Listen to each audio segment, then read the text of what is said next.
Enough. I should throw up a timer so I actually know what I'm doing. Just give me 1 second. Nah, whatever. I guess I'll start now. Who cares? So,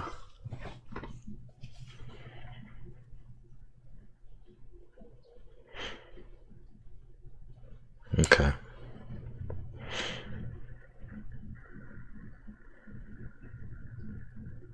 Well, I guess I'll explain, this run. This run's weird, so, any percent no wrong warp, if you've ever seen an any percent run of this game. The general idea is, get to Ganon's castle, the last area of the game, as fast as possible, and then defeat Ganon, the final boss. Technically, the definition for beating of this game, for the purposes of a speedrun, is defeat, or it's make it to the credits. Technically the end of the credits, because there's ways to enter the credits partway through, but for the purposes of this, we're just going to be defeating Ganon, because credits are boring. Anyway, normally you'd go to the Deku Tree in an 8% run, do a trick called the Wrong Warp, takes you to the end of the game.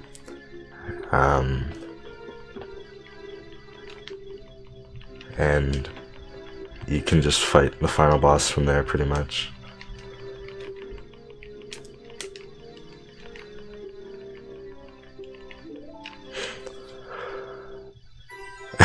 And, in this, instead of that, we aren't allowed to do wrong warps.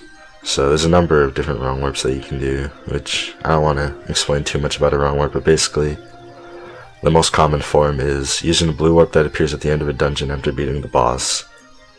Under a set circumstance, you have that blue warp warp you away at the same time you enter a new area or die or something of the sort.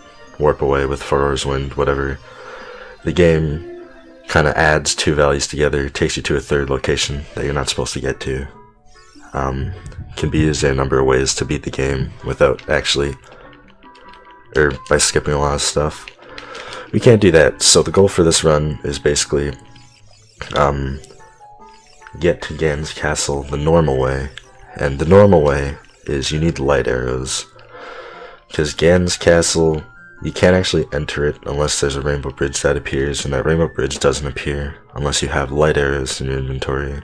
So basically, we are going to obtain light arrows, that's the goal, and just pretty much one of the fastest ways to get light arrows is what I'm going to be doing. There's something else you can do, which I'll explain, but first I guess I'll talk about just what's happening right now.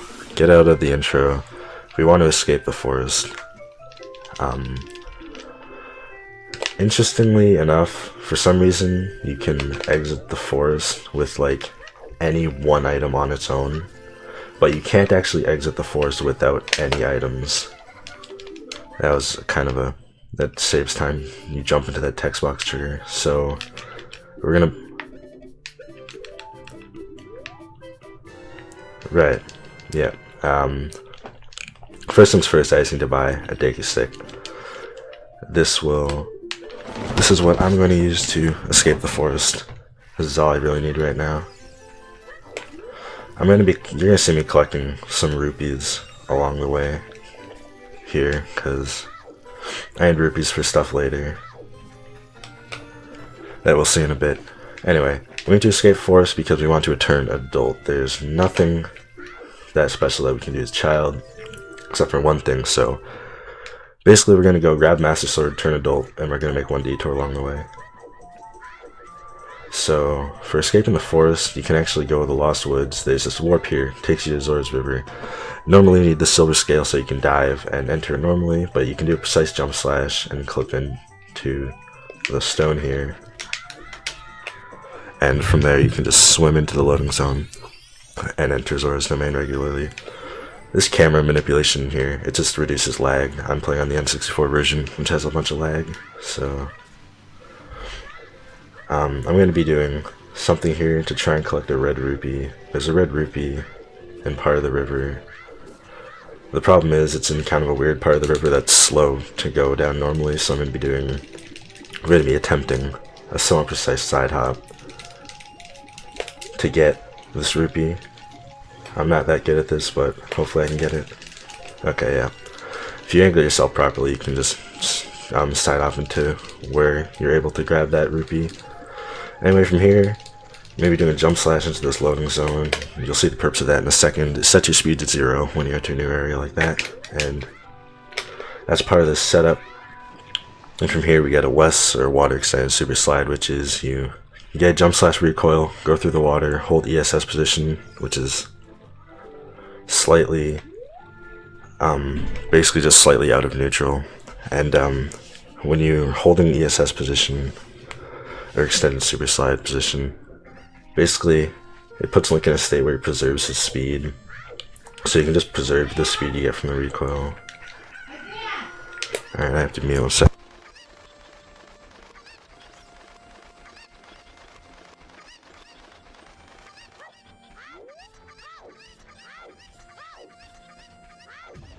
Alright, sorry about that. But yeah, we can do a west there. The reason we do a west there is it skips the owl there, because there's an owl in front of Kakariko, and talking to him takes a long time. Also, a west is faster than just walking over here. So, this is the detour we have to make. We go to Kakariko, collect the cuckoos, because we need a bottle for stuff later. If you don't know much about this game, the bottle is probably without a doubt the most broken item in all of Ocarina of Time. You can single-handedly just destroy the game with the bottle alone, pretty much. It's so broken, it's not even funny. We're going to be using it for a number of glitches later. Well, first, you have to go through all the boring stuff and grab all the chickens.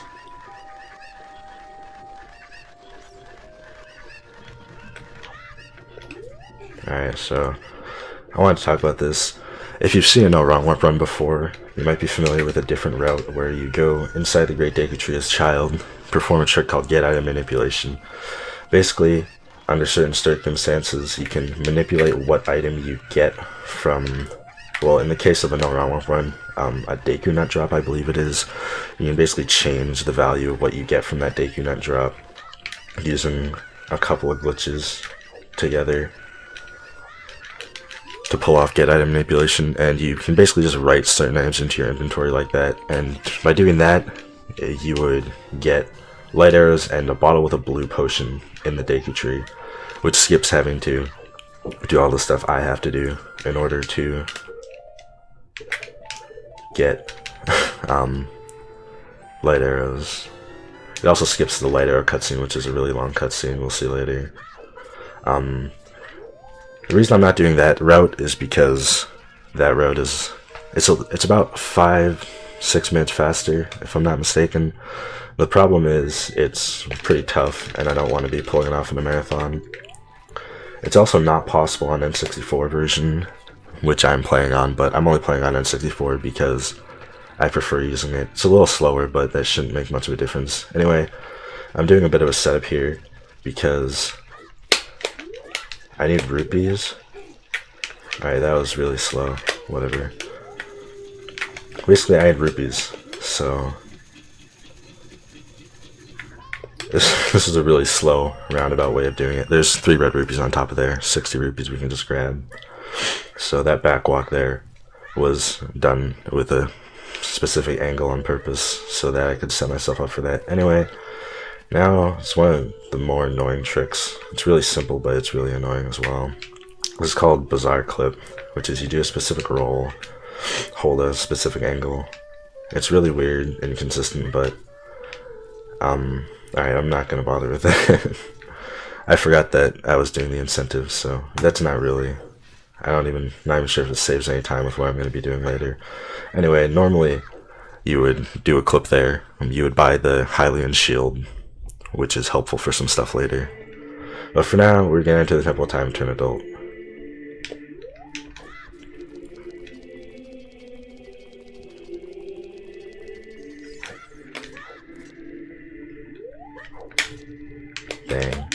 Alright. Okay, wow.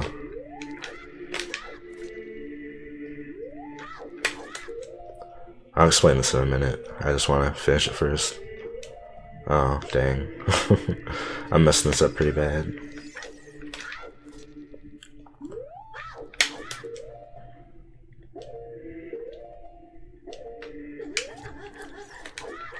Okay, so if you roll a certain way and you do a side hop or a backflip while holding a certain direction on the last frame of weird rolls, you can get like angled side hops and backflips off of it, which for Door of Time skip you do an angled side hop, an angled backwards. I think it is sometimes called a backwards side hop.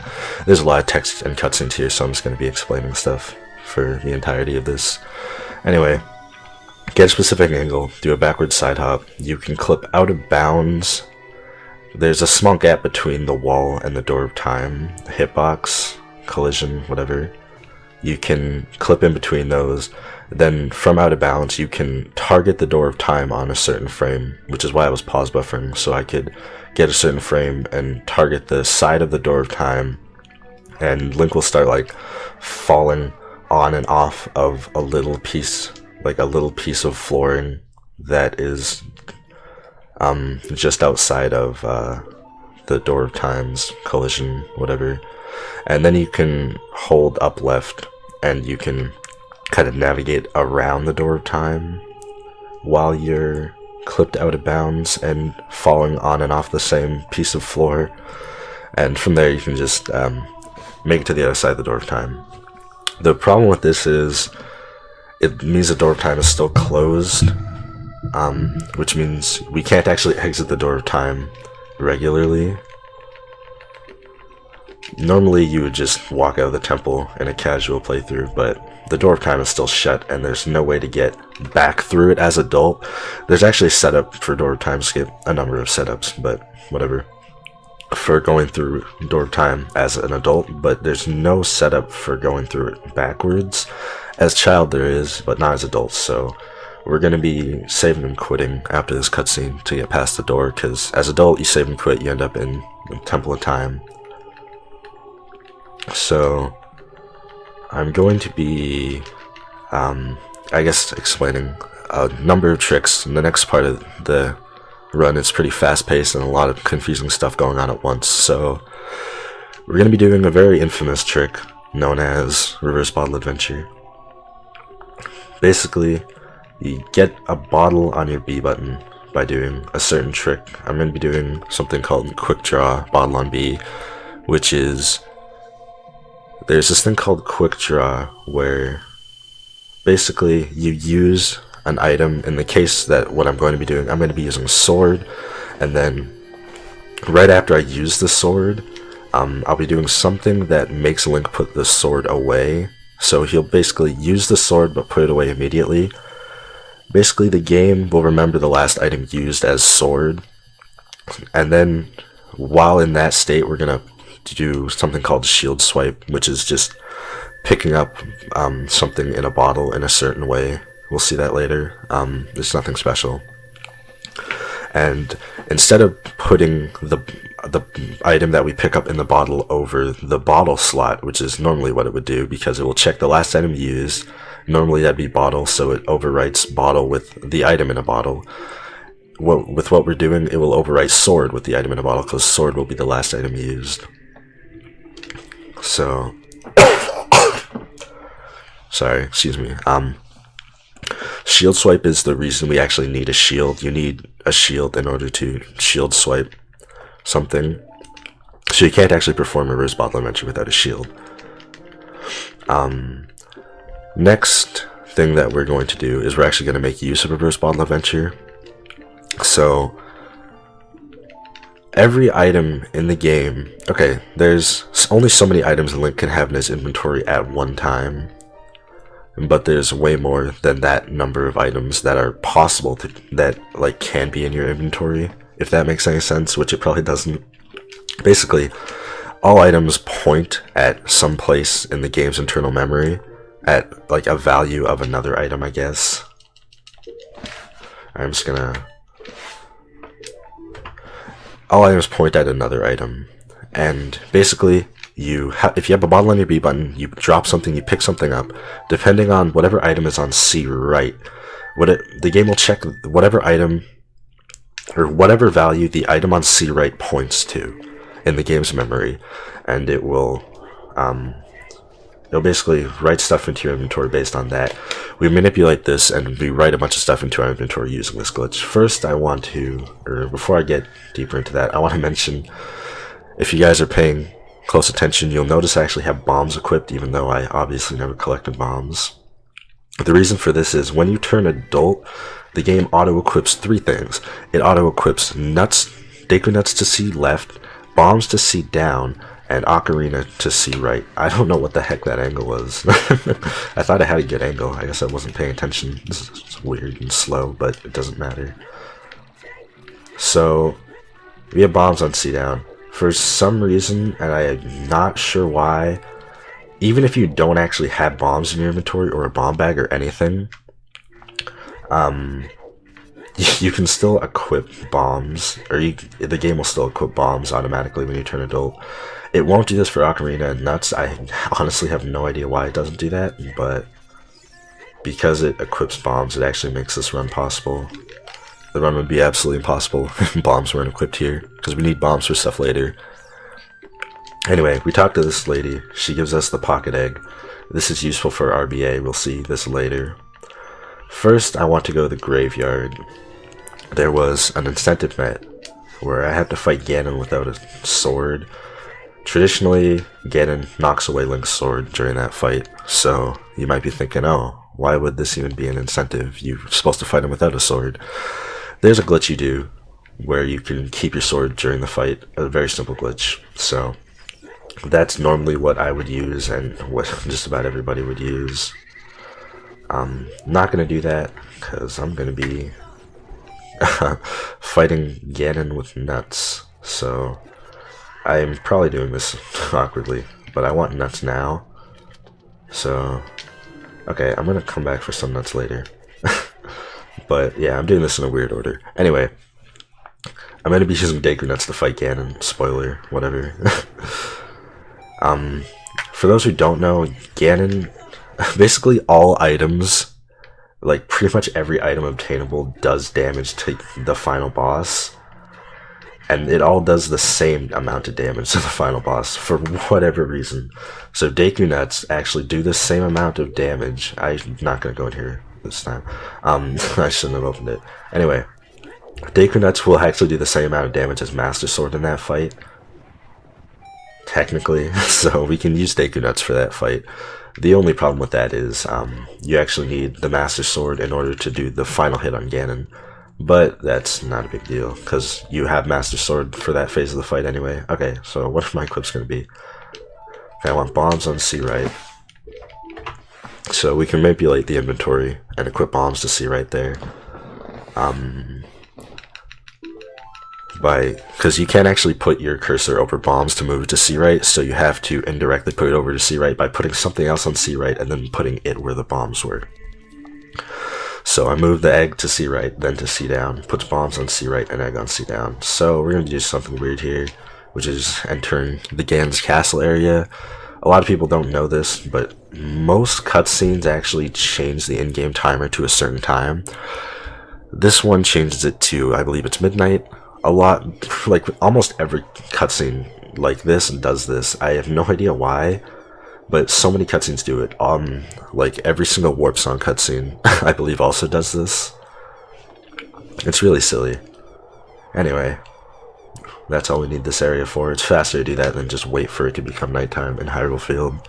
So we're just gonna head back to Hyrule Field, and we're gonna make use of the Reverse Bottle Adventure. So I mentioned Reverse Bottle Adventure earlier.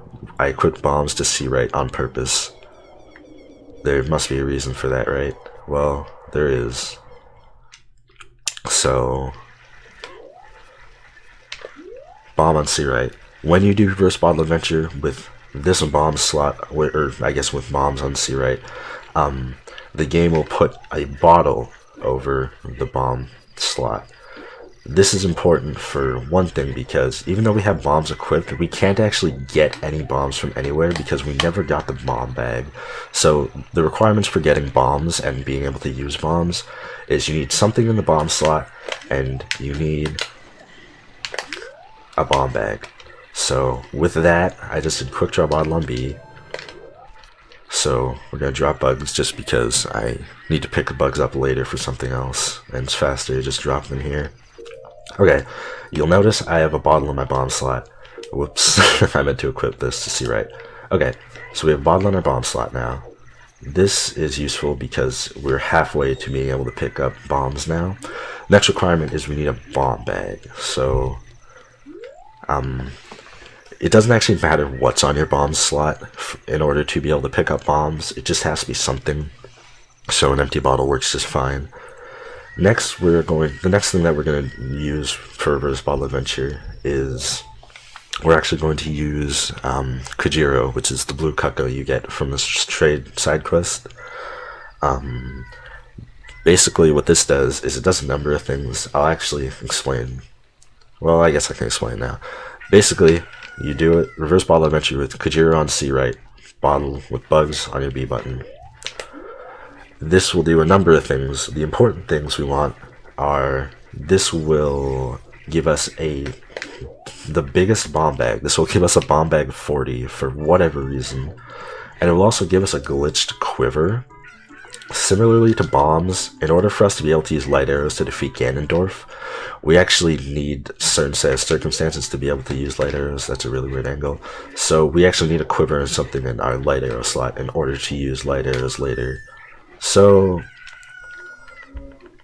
we're going to trade for Kajiro. We're going to RBA Kajiro. This will give us bomb bag 40 and a quiver that holds 20 arrows, which is weird, but it's all we actually need. So pick up Kajiro. Nice. Now the next thing we need are bombs. Normally you would kind of just pray for an RNG bomb drop, but since I've gone to the graveyard already, the cutscene for it is gone. Oh, I picked that up in the wrong bottle. Whoops. Alright, my bad. I'll just empty the C-Right bottle, because I want it to be empty for something later. Not a big deal. I now have a bomb bag and a quiver. This does a couple other things that aren't important, so I'm not going to mention them, but I did anyway. Anyway, we're going to go to Dompe's grave because we want some more nuts, and there's actually a pot that always drops bombs in Dompe's grave. So, I'm going to get some bombs, and we're going to pick up some more nuts. It's worth noting that, I don't know why I picked up the rupee pot. It's worth noting that normally in this run, you would go out of your way to collect a bunch of rupees, because you need them to buy arrows, because you can't actually use light arrows if you don't have any arrows, obviously. But unlike bombs, you don't actually need anything in your bomb. Well, you technically, with bombs, it's the same thing. You don't actually need a bomb bag in order to, like, buy bombs. So in this run, you would just normally go buy arrows with only the quiver, and then later, because you bought them, when you actually get the... Oh, I keep picking up the wrong pot. Normally, in this run, when you actually go out of your way to get... you go and buy arrows, and then later you can actually use the arrows after you get the light arrows. I don't know why I explained that so poorly. Anyway, we actually need bombs. I went ahead and got 10, just because bombs make everything more exciting. If you don't know about bombs in 3D Zelda, or N64 Zeldas I should say, they're basically just glitch fuel, and we'll see a couple glitches with them right off the bat. First, I'm going to do another West, except I'm going to be using the Mega Side Hop, because I don't have a sword to recoil off. So basically, I can preserve backward speed that the bomb recoil gives me, and use that to do a Mega Side Hop. I can then perform a West using that. So we're going to head to Kokiri Forest, of all places. Seems weird, but this is how you advance the trade side quest. We actually need to get a later item in the trade side quest. That was a weird, I didn't do that West that well, but whatever. Basically, we need to go Lost Woods, continue the trade side quest, because we want to get... Sorry, I had to concentrate for this. We need to get, that was a mega flip. because we can't actually get over that normally. We need to get one of the last items in the trade side quest, which is the broken Goron sword. This is important for something I'll explain later. Well, I guess I can just explain it now. Whoops. Basically, what? Come on, dude.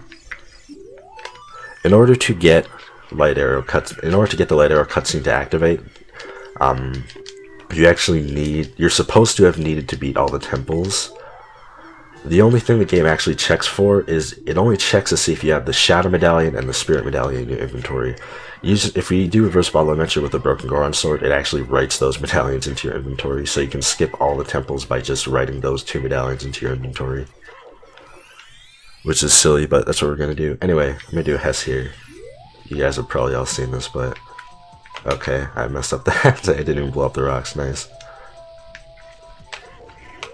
And I still didn't blow up the rocks. I'm really bad at this Hess. Alright, I messed it up. Whatever. Not a big deal. This is why I picked up extra bombs, because I'm really bad at stuff like this, especially when I'm talking, but I shouldn't make excuses. I'm just bad at that Hess. Anyway, not important. This is why I got extra bombs, just so nothing goes wrong. Technically, you're only required to have 4 bombs. Well, technically you're only required to have like 2 bombs for this, but generally 4 bombs is what you'd use in a run. Because we actually need the bomb for something. Blowing up those rocks, technically you need the bombs for. But that's not actually what we need the bombs for. We need the bombs for 2 things later. Technically 1 thing, but 2 things. I did this really awkwardly. I was supposed to do a backwalk and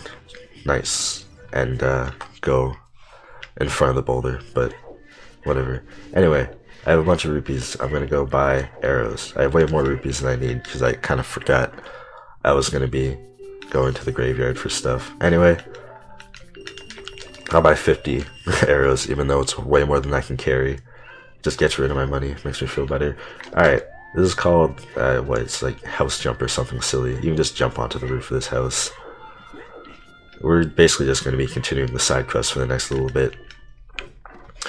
You do a trick here. You hold ESS position, pull out the mushroom.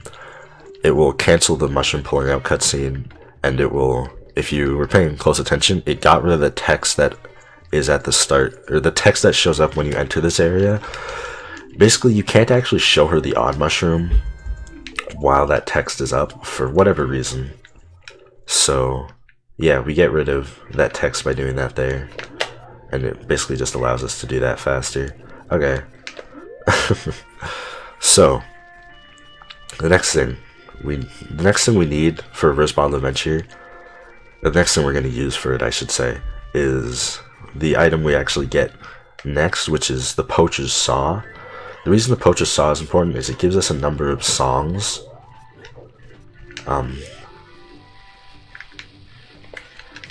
I'll explain the importance of the songs. Basically, I mentioned earlier, there's a couple of requirements necessary in order to actually fire light arrows and use light arrows. One of the requirements, obviously, is magic. We don't have magic. We're going to get magic, though. Those who are familiar with this game will know you actually need bombs to get magic. The only fairy fountain you can actually get magic from is the fairy fountain on top of Death Mountain, the first fairy fountain you're supposed to visit. If you go to any of the other ones first, you actually don't get anything. The fairy just won't show up. So we need to go specifically to the first fairy fountain. And this is why we need Poacher's Saw, because when we RBA Poacher's Saw, it'll give us a number of songs, one of which being Zelda's Lullaby, which we need in order to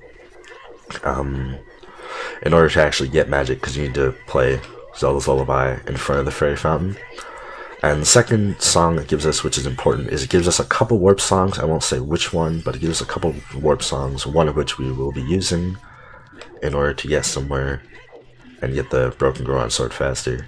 Okay, so here I'm going to be doing something weird.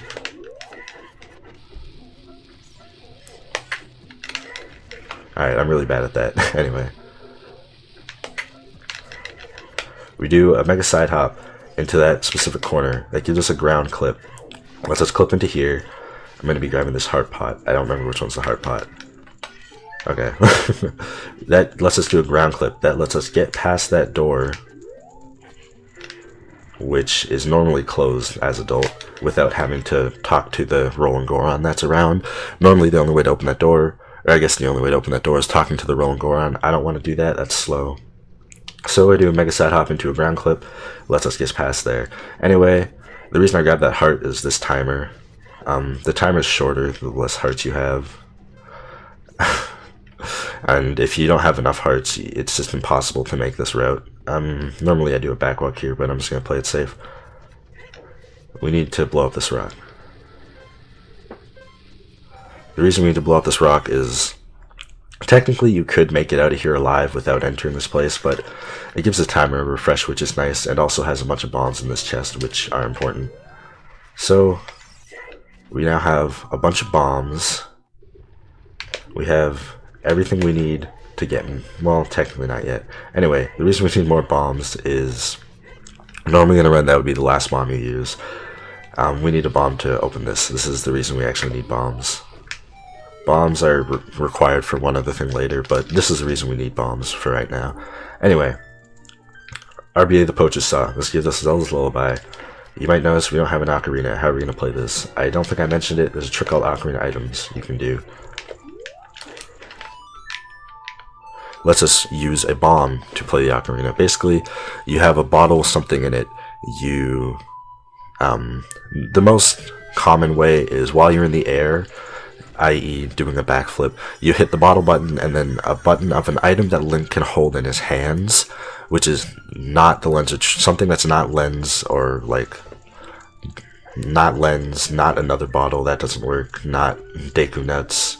There's a number of items you can't use. Basically, an item that Link can hold in his hands, such as bombs, hookshot, sword, anything that he can hold and use. It'll allow you to play that item as an ocarina, just because the game doesn't, I think it's like the game doesn't know what cutscene to play, so it plays like a default cutscene, which is the ocarina using cuts. I don't know, it's something weird like that. That was not at all accurate, but whatever. Anyway, we get magic by doing that. I'm going to do ocarina items once again, because as I mentioned earlier, doing RBA with the Poacher's Saw gives us a number of warp songs.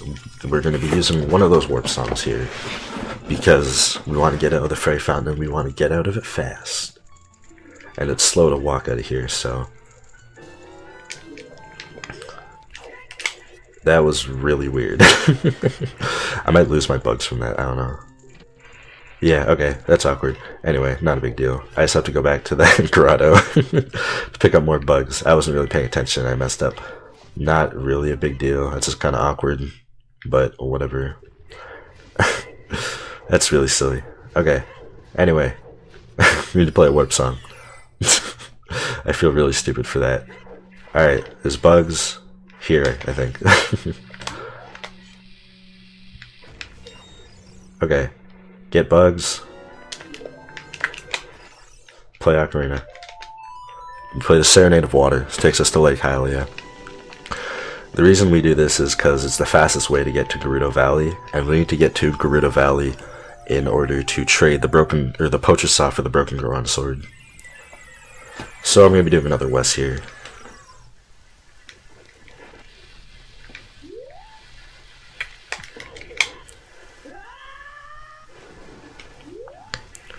You can just do this west across here. Yeah, you don't need an ocarina when you have bombs. It's kind of a weird angle you need to get for this. Okay. Yeah. If you have, like, not a right angle, you'll just hit that ledge there, and you'll lose the west. Not a big deal, but okay. Next, I'm going to be doing a Hess, which is basically a hyperextended super slide. It's basically just going to be a faster west and without water. I'm going to be using something similar to all the mega flips and mega side hops, except I'm just going to be preserving it with ESS and not a backflip or a side hop. Okay, wow, this is silly. Oh my goodness, I feel really dumb right now. Okay, that was really silly. So, I mentioned we actually need bombs for a second thing that's not the fairy fountain. we're going to be seeing that very shortly, because for those who actually know stuff about this game, this bridge is broken the first time you come here. We have no way to get across the bridge by traditional means, and we need to get to the other side of the bridge so that we can trade the poacher stuff for the broken sword. This is a very, very precise mega flip. It's not that hard because pause buffering and there's a setup for it, but it's incredibly precise, and there's a small chance I mess it up, hopefully not.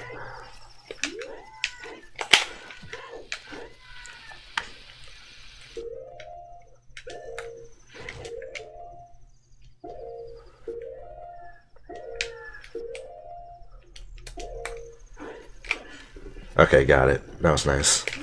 That's actually really solid. Anyway, there's something called a distance mega flip, which is you do a certain set of frame perfect inputs. Basically gives you a little more distance on your mega flip. You actually need to do a distance mega flip in order to make it across that gap. Anyway, we get the broken sword, we do RBA with it. This gives us some warp songs, most importantly the Shadow and Light medallions. When I say warp songs, I mention that because it allows us to play the Prelude of Light, get back to the Temple of Time as fast as possible, where we can watch the Light Arrow cutscene. So, if anyone needs to, I don't know, file your taxes, now's a great time. This cutscene is stupid long, but I plan on explaining stuff, I guess. I don't know. So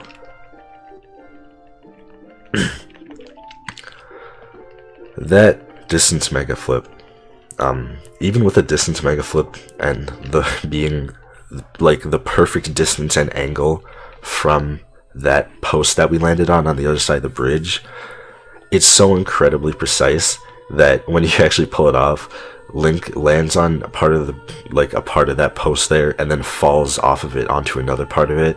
You don't really see it unless you're looking, but yeah, you can see that if you're paying close attention and know what to look for, I guess. Anyway, I guess I'll just talk about what's going to be coming up next. There's something interesting that happens. If you noticed, okay, I mentioned Reverse Bottle Adventure earlier. There's something else called Bottle Adventure. Bottle Adventure they're weirdly named. In order to perform Bottle Adventure, you need to first do Reverse Bottle Adventure, which is silly, but yeah. You get a bottle on your B button, you go backwards and forwards in time. This is Bottle Adventure. Based on whatever item child has on C right, whatever value that points to, it will check that item. Okay, well, I'm explaining this poorly. When you turn child from being adult, and adult Link did not have a sword on his B button when he goes back in time, what happens is the game uses whatever item Child Link has on C right when Child Link turns back into adult. It will use whatever value that Child Link's C right item is pointing to in the inventory, and it will put basically whatever that points to on Adult Link's B button. Because there's actually nothing on Child Link's B button, or on Child Link's C right button, we're not going to experience much of anything interesting. We actually are going to see a version of a version of Bottle Adventure in not too long. Or I guess a side effect of it, I should say. Anyway, Sheikah Zelda. Whoa. Surprises. Anyway. We're gonna see that soon, because this cutscene, for whatever reason they added this cutscene into the Light Arrow cutscene. This cutscene shows you as Child Link, which is really silly. Watching this cutscene counts as going backwards and forwards through time. So by watching this cutscene, you're able to actually do Bottle Adventure without having to open the door of time or anything. So you can just do Bottle Adventure without the hassle of going back and forth through time manually. And I don't think any runs really make use of it. Oh, that's not true. Some older any% runs with different routes you make use of this to put Ferore's Wind on B. But I don't think there's any actual real-time runs that utilize this in any way. Anyway, I like how I said that twice. Whatever. We're gonna have a strange item on our B button when this cutscene ends. And if I actually like if I accidentally hit the B button somehow, which I have never done, so don't worry. If you accidentally like hit, or if I accidentally hit the B button or use the item that is on the B button, the game will actually crash, which is spoilers to anybody who actually knows much about this game. But if you know what item crashes when it's on your B button is add a link, you probably already know all the stuff that I'm explaining, so whatever. Anyway, here's Ganon. He's gonna kidnap Zelda. You know, who cares? I mean, whatever. She had it coming. I mean, we technically go save her, but the only reason I save her is because I want to get to the credits. Because Zelda, she's just like in the way. She doesn't matter. Anyway, now that I've talked about dumb stuff that doesn't really matter that much, I'll talk about what's going to happen next in the run so I don't have to explain it as I'm doing it. We now have the Shadow and Light medallions in our inventory. We now have the light arrows in our inventory. So we are able to activate the rainbow bridge that leads to Ganon's castle. We are able to enter Ganon's castle. We are able to defeat Ganondorf, because you need light arrows to fight Ganondorf. Anyway, I mentioned a strange item being on our B button. Yeah, we have Deku's stick on our B button. I just equipped sword over it right away, because you still have your sword in your inventory, even after all that bottle madness. Anyway, we're going to enter Ganon's castle. For those who know stuff about this game, there's something called trials in Ganon's castle. There's, what, 6 trials. You do these 6 trials, at the end of them, there's an orb you shoot with a light arrow. This is a waste of time, and we don't actually have the items necessary to complete all the trials. So I'm going to be doing a trick called Trial Skip. Good name. Basically, we're going to be doing a bomb hover, for those who don't know. You do a trick called Infinite Sword Glitch, puts Link's in a state where he's constantly swinging his sword even though he's not, which might be confusing to those who don't know what it looks like. The reason this is important is because when Link is swinging his sword, or in a state of swinging his sword, he cannot fall. Like, he cannot fall down anything, fall off of ledges, whatever. I'm gonna save as I enter here, because I'm lower on bombs than I expected, and if I mess this bomb hover up, then I might not have... Nice, that was an accident. I might not have enough bombs for some stuff later. Anyway. Yeah, we're gonna do Trial Skip. We're gonna get hit by a Beamos and almost die. Are you serious? That's silly. Alright, whatever. Health doesn't really matter at this point, so not a big deal. Anyway, Trial Skip. Here we go.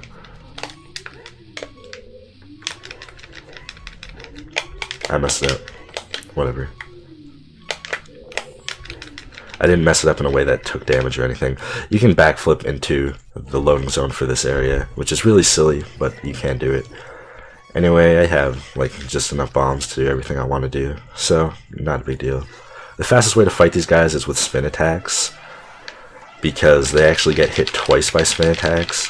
I kind of have to be careful because I'm low on health, but whatever. Here's a heart. Anyway. There's a bunch of enemies in these rooms here. And there's actually 1 or 2, technically, incredibly tough enemies we're going to be fighting. That can kill us in 1 hit, even if we're at max health, which is why I'm not caring about my health at all. Because the only dangerous stuff in here kills you in 1 hit regardless of your health.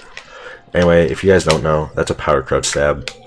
Crouch stabs do the same amount of damage as the last, like, sword item hit you've done. And when I say sword item, that's because it can be used with Deku Sticks, hammer, whatever. Whatever was the last, I guess, sword item. It will store the value of that and do that much damage. Jump slash is twice as much as regular slash, so we store that damage and use that. Anyway, I'm going to be fighting these things one at a time. Normally I'd fight them both at the same time, but that's dangerous and risky, because they can kill you in 1 hit. I accidentally activated the second one. That was silly. Not a big deal. You can kinda... Alright, that's not a big deal. I was worried that was going to happen because I accidentally activated him, but since I've already entered the area, it only loses like a minute. Anyway, That's really silly. You can kind of crouch under it. The reason I was worried about activating the second one so early is because when I killed the first one, its hitbox still exists as it's dying, which I think is silly. Anyway, it got in the way of me, so when I crouched to try and avoid the axe swing, I was too far away to actually avoid the swing of it. So this time I'm going to be safer about this and not activate the second one on accident.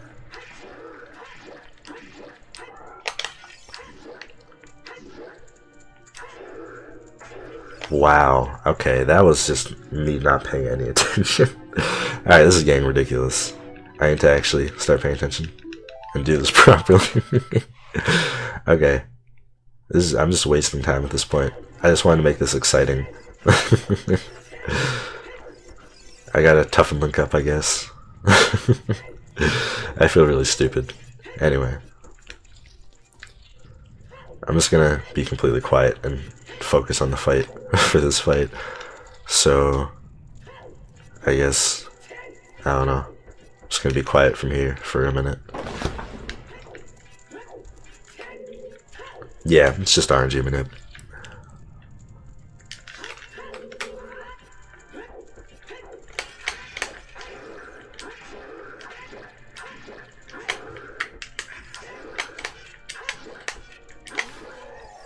I wait for this to die first because it lags the game a bunch, which can make this next one awkward.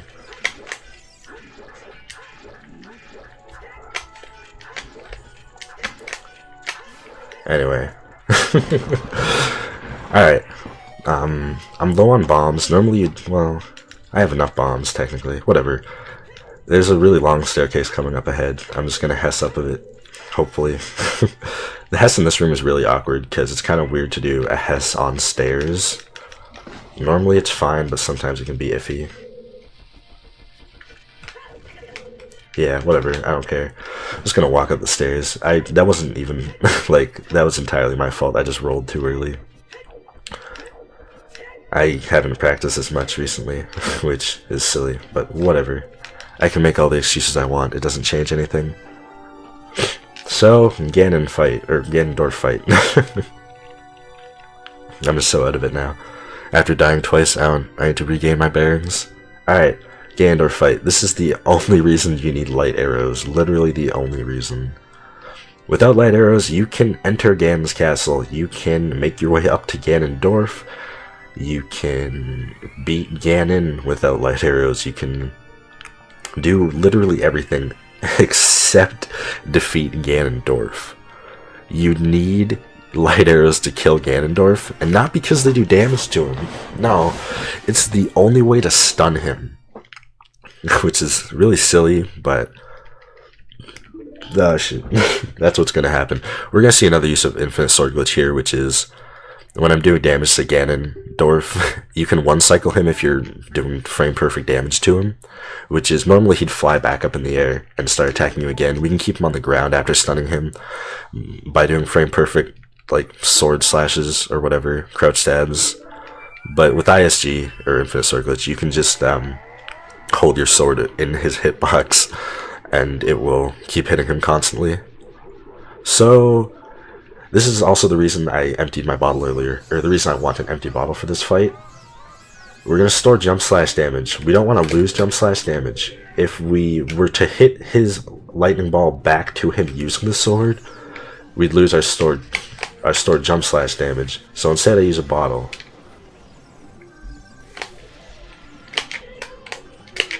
Get Infinite Sword Glitch. 2, 3, 4, 5. Okay, so we knock him down to the ground. He tries to fly up. You'll see it at the very end there. He's not able to if your sword is hitting him while he tries to fly up. So there's a 1 frame window for that. Basically, if your sword is slashing him at the time he does that, he'll just stay on the ground. But it's easier to just do ISG. You could just do it with crouch stabs, which is faster because you don't have to deal with like the Navi text that shows up when you do an infinite sword glitch there. But whatever. Anyway, this is something I'm really worried about. This is the most worrying thing in the run. if I fail it, like, nothing's wrong with that. Like, I can fail this however many times I feel like. It technically won't kill the run. It'll just be an incredible pain in the ass if I fail. There's a trick here called Void Warp. It's technically a kind of wrong warp. What happens here is, in this area, if you fall a certain amount, like off the edge, if you fall a certain amount, you'll void out and end up at the top of this area. If you void out at the same time you enter a loading zone, it will kind of mix the two coordinates together. You'll end up out of bounds, and from that out of bounds spot you can do a precise angle jump slash, end up in an out of bounds hallway, or not an out of bounds hallway, an unloaded hallway, and you can basically make it your way to the very end of the collapse sequence from there. The only problem with this is it's not necessarily that hard of a trick. There's a giant luck factor. There are randomly generated falling rocks, and if anyone hits you, you're done. So let's hope this goes well.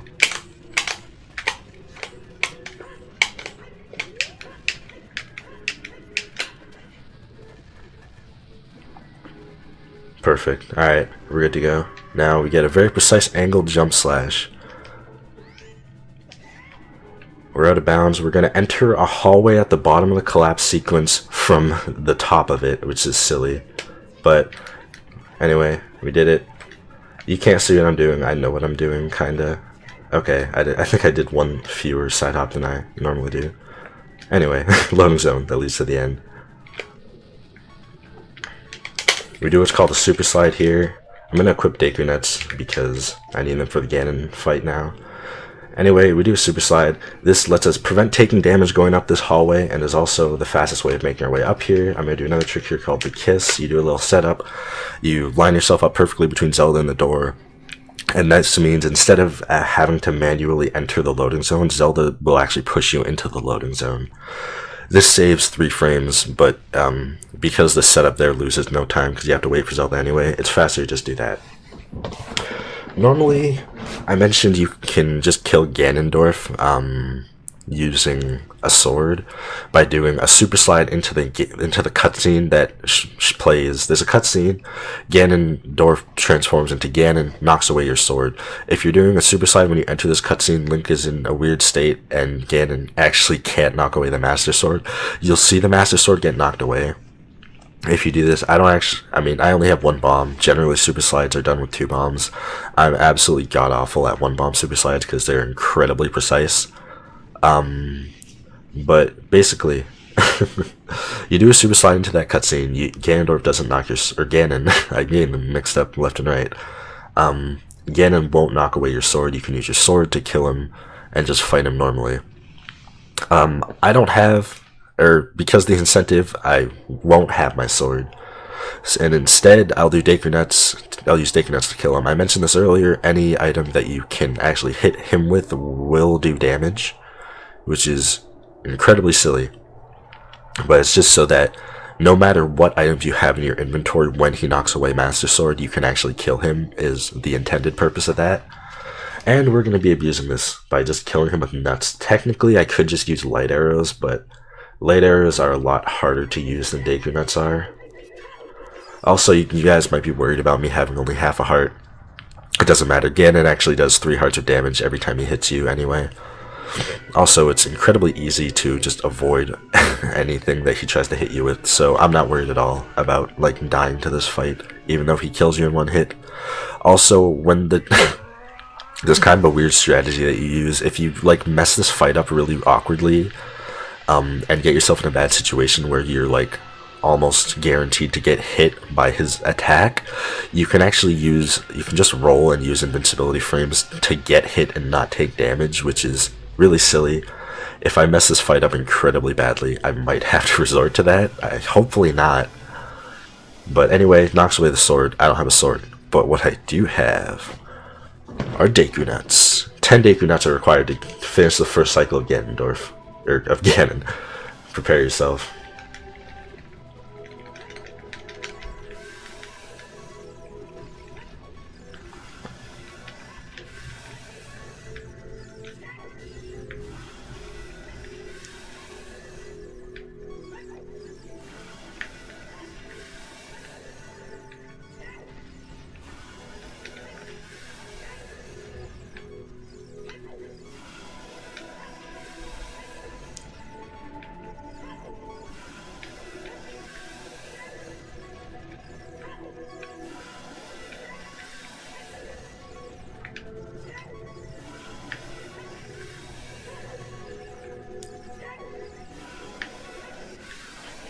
So I think I mentioned this earlier. You actually need the Master Sword in order to defeat Ganondorf. Or, god dang. You need the Master Sword to deliver the final hit to Ganon. So, unfortunately, the entire fight isn't possible without nuts. You actually need, or without sword.